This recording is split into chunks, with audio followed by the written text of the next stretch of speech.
Coucou tout le monde, j'espère que vous allez bien et que vous avez passé une belle journée. On se retrouve ensemble pour se maquiller, évidemment, et pour parler, entre autres choses, de la nouvelle palette de Natasha Denona.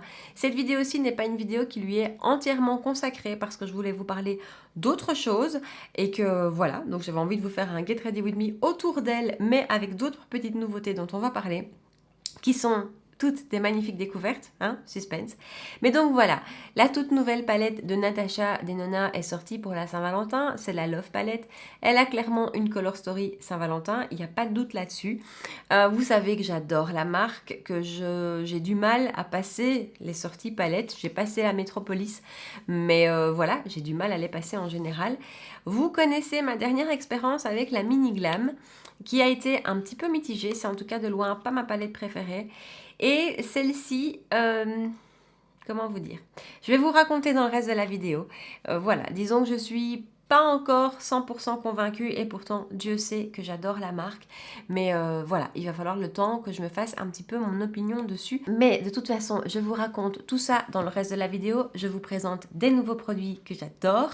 Et voilà, donc si vous avez envie de voir comment j'ai fait ce look-ci et quels sont ces fameux produits avec lesquels je suis en train de vous faire un teasing de fou, eh ben reste avec moi. C'est parti, j'ai mis ma base pour les yeux, ma P. Louise comme d'hab, et donc on va attaquer directement avec la palette. Alors, j'ai déjà fait un look ce matin en utilisant ces farcis et principalement celui-ci qui m'a posé souci. Alors, je vais vous le swatcher. Il est très crémeux, c'est le plus crémeux je trouve de la palette. Il est un petit peu, il fait des petits grumeaux comme ça quand on l'applique. Et la couleur est vraiment très très belle. C'était un duochrome avec plein de sous-tons mauve, bleu. Enfin, il est juste magnifique ce phare. Mais, parce qu'il y a un mais. Donc voilà, forcément ce phare étant si beau ce matin quand je me suis maquillée, j'avais vraiment envie de faire quelque chose autour de ça. Et c'était la teinte principale de mon make-up. C'est vraiment celui que j'avais mis sur toute la paupière mobile. Et assez rapidement, mais quand je vous dis assez rapidement, je pense que ça devait être genre 2-3 heures après que je me sois maquillée. J'ai regardé mon make-up et sincèrement, toute l'intensité du phare avait disparu. Le côté bleu avait complètement disparu. Or, à l'œil nu, vraiment, on voit le bleu. Il avait complètement disparu et le phare était limite devenu mat. Et d'ailleurs, une de mes copines collègues à notre pause lunch, donc vers 13 heures, me dit « Ah, c'est super sympa ton make-up, c'est mat, hein ?» Ouais, non, c'était pas mat. Il y avait vraiment un fameux lumineux qui n'était plus en fait. Donc, du coup, je sais pas quoi penser. Ça me fait penser à la mauvaise expérience que je viens d'avoir avec la Mini Glam. Donc, je ne vais pas utiliser ce farci maintenant. On va en utiliser un autre. De toute façon, je vais tester un autre look comme ça. Du coup, je vous garantis que dans la prochaine vidéo top et flop du mois, quoi qu'il arrive, on parlera de la Love Palette. Peut-être ni en top ni en flop, mais en tout cas, je vous ferai une update à ce moment-là. Je ne saurais pas le faire en toute cette vidéo-ci parce que j'aurai pas assez de recul. Je veux vraiment tester. On va essayer de tester tous les fards. Et dans le reste du mois, j'aurai pas le temps de vous revenir non plus puisque les prochaines vidéos que vous verrez seront préenregistrées puisque je déménage et que je vais pas avoir le temps de filmer pendant au moins 2 semaines. Donc voilà, tout ça pour vous dire que le prochain point qu'on fera dessus ensemble, ce sera fin du mois. Et je vous donnerai mon avis, mais voilà. Et alors autre chose, au-delà du fait que la lumière du phare avait disparu, que je ne voyais pas cet effet bleu au bout de quelques heures, en plus, il avait pas mal bougé. Mes fards, normalement, quand je les combine avec mes bases à paupières MAC, donc j'en utilise deux, le Prep and Prime 24 heures MAC est suivi par le Paint Pot Painterly. Avec ce duo-là, tous mes fards tiennent toute la journée. Vraiment, j'ai plus jamais de soucis. Là, malheureusement, le phare avait bougé, avait migré et je vous dis, ça c'était vers 17 heures, il y a à peu près un quart d'heure. Donc j'avais porté les fards une dizaine d'heures. Donc voilà, je démarre sur un avis un chouïa mitigé avec cette palette. Ça ne nous empêche qu'on va se faire un look avec quand même, parce que j'ai envie de voir ce qu'on peut faire d'autre avec. Et parce que si ça se peut, et je l'espère, c'est juste ce phare-là qui, moi, m'a moins convenu, mais peut-être même que plus tard, si je le réessaye, ça se passera mieux. Alors, je prends mon pinceau Morphe M573 et je viens chercher la teinte qui est juste là, qui s'appelle Soul, qui est on dirait un vieux rose. Alors, celui-là, je l'ai utilisé ce matin et c'est une couleur qui donne différemment, je trouve, sur la paupière que dans le pan. Donc, dans le pan, je trouve qu'elle fait vieux rose. Et en fait, appliquée, je trouve qu'elle est beaucoup plus rosée. Mat qui se travaille super bien, comme d'hab. Le fard est un petit peu poudreux, rien de grave, c'est pas aussi poudreux que chez du Anastasia par exemple, mais ça l'est quand même un petit peu. Moi perso ça me dérange pas parce que je fais mon teint avant, mais oui voilà, je vous conseillerais quand même avec cette palette de faire votre teint avant le reste. Parce que des fards avec ces couleurs là et ces pigmentations là qui tombent sur le make-up qui est déjà fait, ça peut être bien chiant. Ceci étant fait, je viens prendre cette teinte-ci qui est un magnifique argenté, la teinte Blind. C'est aussi un lumineux qui a l'air magnifique. Je ne l'ai pas encore utilisé celui-là. Et je viens le mettre sur la paupière mobile. J'ai aucune idée de ce vers quoi on va. Qu'on se le dise. Ce lumineux est magnifique. Et alors au niveau texture, si je le compare à celui qui m'a posé problème, celui-ci fait pas de grumeaux du tout. Alors c'est peut-être ça, c'est peut-être la composition de l'autre fard qui n'allait pas. Ensuite, je prends la teinte Transparent qui est là, qui est aussi un lumineux et dont la texture ressemble très fort au précédent. Et je viens le superposer. Et donc on va donner au fard argenté un espèce de ton argenté rose, comme un rose gold mais plutôt un rose silver. Ensuite, parce que là c'est un peu le foutoir, je prends mon pinceau Zoeva 231 et je prends la teinte Heartbeat qui est là. Je prends un tout petit peu de matière parce que ça m'a l'air vachement pigmenté.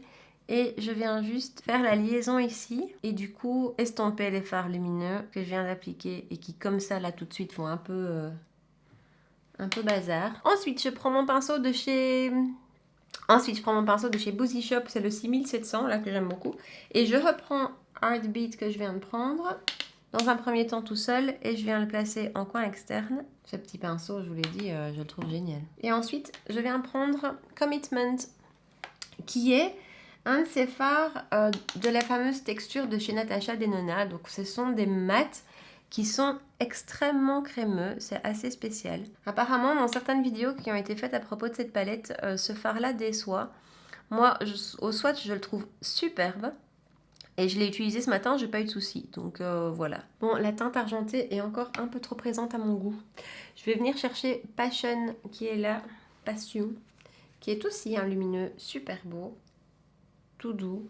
J'en prends pas trop et je viens juste retapoter par-dessus toutes les couches que j'ai pu mettre juste avant. Je sais pas pourquoi j'ai du mal avec cette palette. C'est mieux. En fait, ce fard argenté, perso, j'ai du mal à l'utiliser avec le reste de la Color Story de la palette.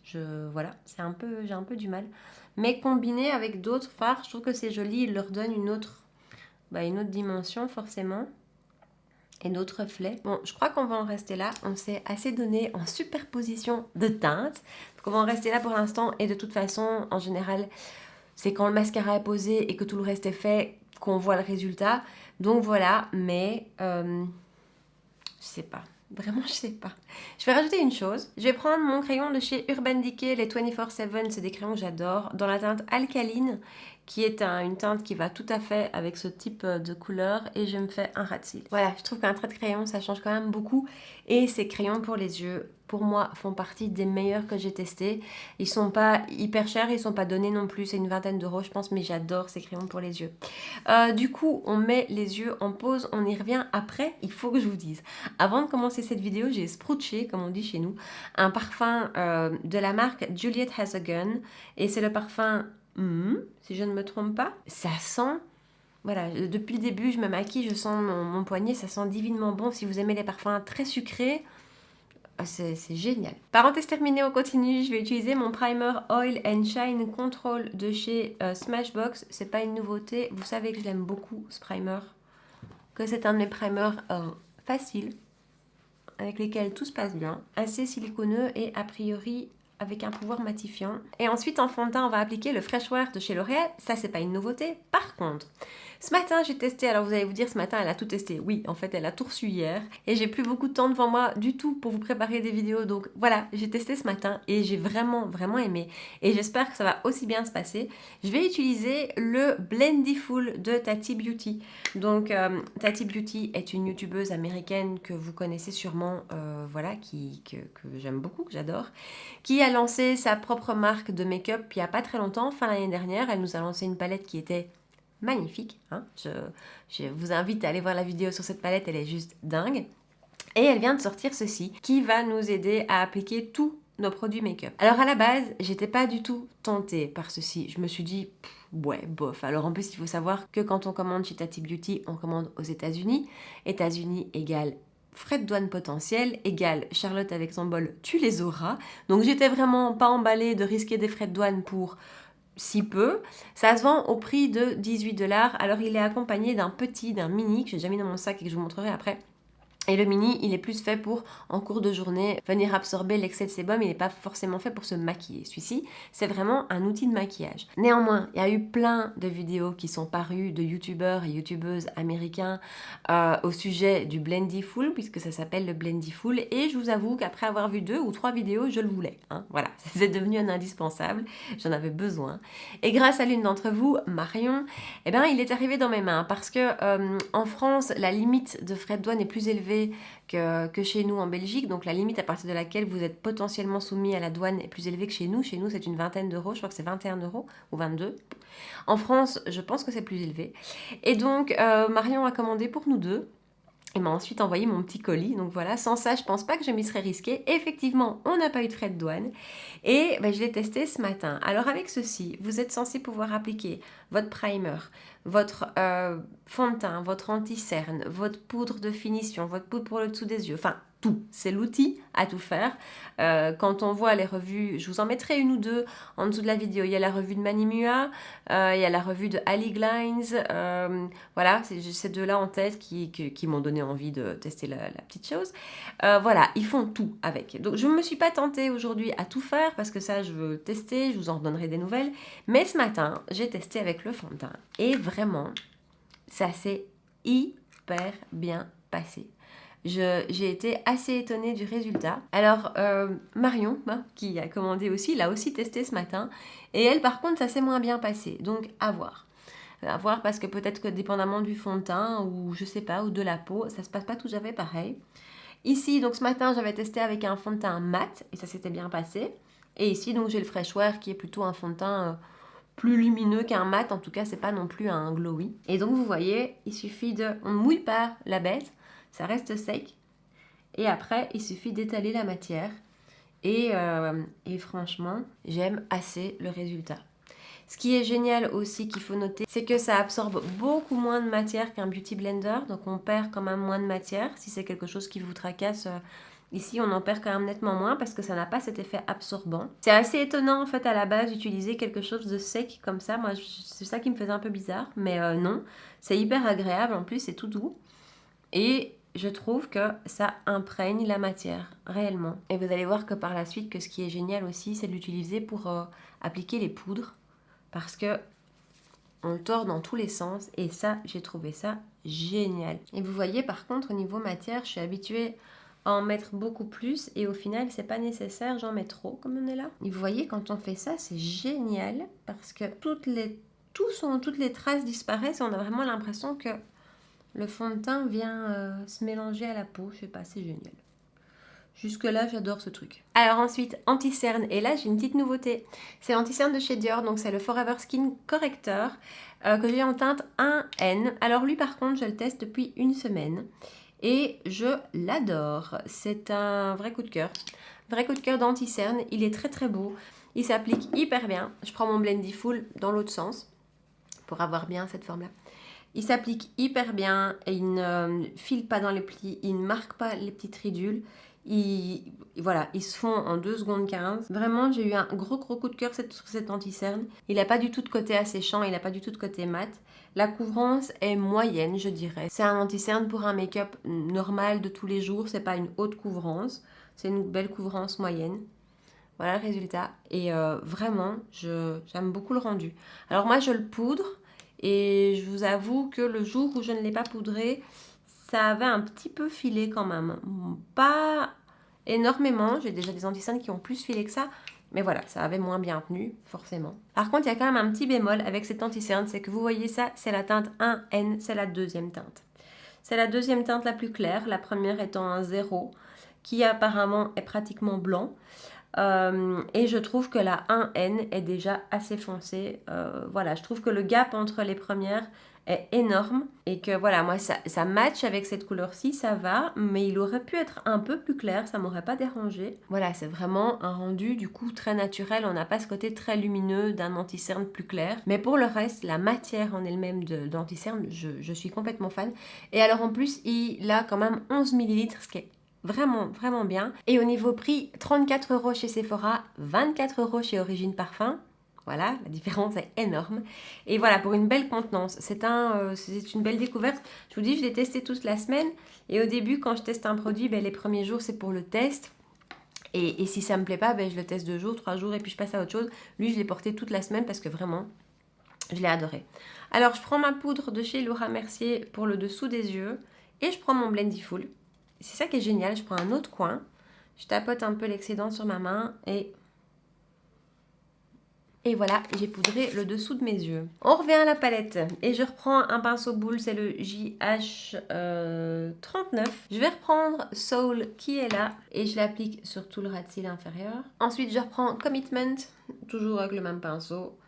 Et ça, je vais focaliser sur l'extérieur du ras de cils inférieur et je vais rejoindre ce qu'on a fait juste au-dessus. Et ensuite, je prends mon pinceau. Je ne sais pas comment, je connais toujours pas son numéro alors que j'utilise tous les jours. C'est le JH43 de chez Morphe.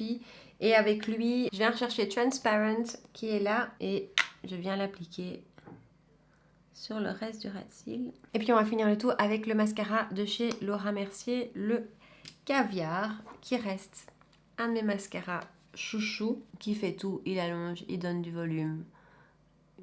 Il est magnifique. Ensuite, on va poudrer le teint. Je prends ma Laura Mercier, la Translucent Loose Setting Powder. J'en mets pas mal dans le capuchon. Et je reprends mon Blendiful. Vraiment pour les poudres, c'est génial aussi. Hein. Et je viens presser la poudre. Alors, en fait, le Blendiful, jusque là, c'est un vrai coup de cœur. Son seul petit truc qui m'a un peu moins emballé, c'est au moment du nettoyage. Donc, moi, le Beauty Blender, je le lave après chaque utilisation. Et donc, même chose avec ça. Et par contre, ça se nettoie un petit peu moins bien. Donc ça se nettoie, mais au toucher, à la texture change un petit peu. Bronzer, rapidement, le Marc Jacobs. Ensuite, nouveauté dans les tiroirs de Bibi, mais pas nouveauté du tout en soi, mais c'est un blush. Voilà, vous aurez compris la passion. Hein. C'est le blush Dainty de chez MAC. Je vous ai parlé de Lovejoy, je vous ai dit que j'adorais Lovejoy. Et puis Dainty est arrivé. Voilà, c'est un magnifique rose, lumineux, mais voilà, pas boule à facettes. Ça va être un blush super beau pour l'été. Mais je l'ai porté aujourd'hui et j'aime beaucoup, beaucoup le rendu. C'est une magnifique couleur et vraiment, les blushs de chez MAC ici, je suis contente. Je suis vraiment contente de la qualité. Vous savez que MAC avec moi, c'est pas toujours une grande histoire d'amour. Et ici, je trouve qu'ils sont juste très, très beaux. Ils s'appliquent super bien, ils tiennent extrêmement bien aussi. Et ils se fondent au reste et ils sont lumineux mais pas trop. Et ça, je trouve ça génial. Et ils sont pigmentés mais pas trop.